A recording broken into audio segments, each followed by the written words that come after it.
When I come down south, I come correct. I flex. I bring Ras, and there's train wrecks. Okay, we're here backstage at the Long Beach Dub Allstars show. What's up, what's up, what's up? With Ras-1. And Miguel. So 2 years of touring worldwide. You guys are finally releasing a debut album. What's it like to finally see the finished project come together? It's very it's very We're already ready to make another one. Next question. it's very good to have it done and have it under our belt, and it's very fortunate for me. How long have you been working on it? A long time. I don't know what to say. It's very reassuring for myself because I like it a lot. Well, this has got to be one of the most anticipated albums coming out this fall. Well, I wouldn't say that. That would be nice if it was true. You're so sweet.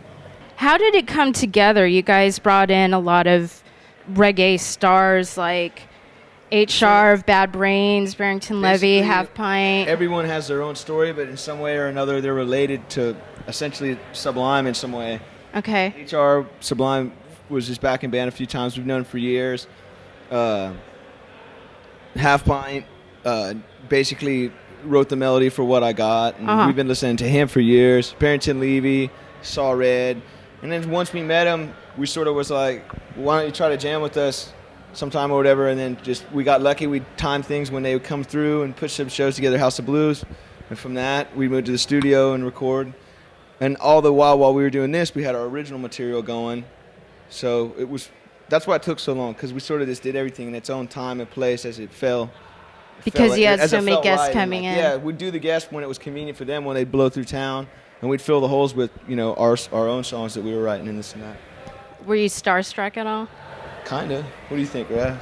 It was an honor to work with all these artists. They were all like people that I've admired and listened to their music for a long time. It was great. I was kind of starstruck, but after a while, I broke them down to our level. Not really starstruck, but it was just a trip. Like when we were in the, Heart of Combat, recording, just sweating, vibing. I would just sort of look around, and it was pretty surreal, We're sitting there with Barrington Levy, just smoking a joint. Down joints. Yeah, watching cartoons with Half Pint or something. It's just it was cool, man. Brad was there every time, with us in spirit. That was some heavy shit. Who else are you big fans of? Who else might have influenced this album and the work you guys have been doing? The Clash. Beat Nuts. Whole Wu-Tang. Bad Brains. All kinds of shit. Augustus Pablo. Sugar Ray, 311. Right. That's Ras's solo album. Yeah, right. Definitely respect to Augustus Pablo. Rest in peace.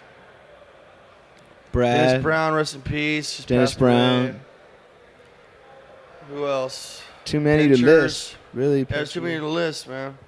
Tenor So the band has changed a lot stylistically since Sublime. Do you guys want to talk about what direction Long Beach Dub Allstars headed? Well, and it's pretty similar. Where you plan to go? To my ears, it's pretty similar, but it's different in that the arrangement is different. With more members, you can do more things. With the three-piece, you're kind of limited. So I think it's a lot broader sound. It's just a bigger sound. It's like a stew. With a bunch of different ingredients, you throw it all together, and you come up with different things for different songs and different feelings that you're trying to write about or project.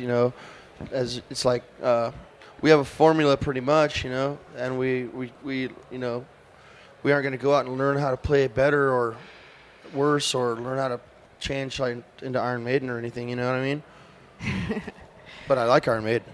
So with 7 members, is there cohesion in terms of finding a singular style, which you guys ultimately have, or is everyone sort of bringing in their own flavors into the mix? Definitely. How does that work out? Everyone just keeps influence. It's kind of weird. Somebody will be like, "Oh, I was sort of messing with this idea," and then it'll cause somebody to think of something else, and then we'll be on something else, and we don't even remember what the initial spark was. It's kind of weird in that way. It's there's tons of inspiration with all the members because everyone's got something to say. Everyone has their own unique way of looking at music, and it's cool. You know? So far, so good. With I feel like we could make like 10 albums. You know?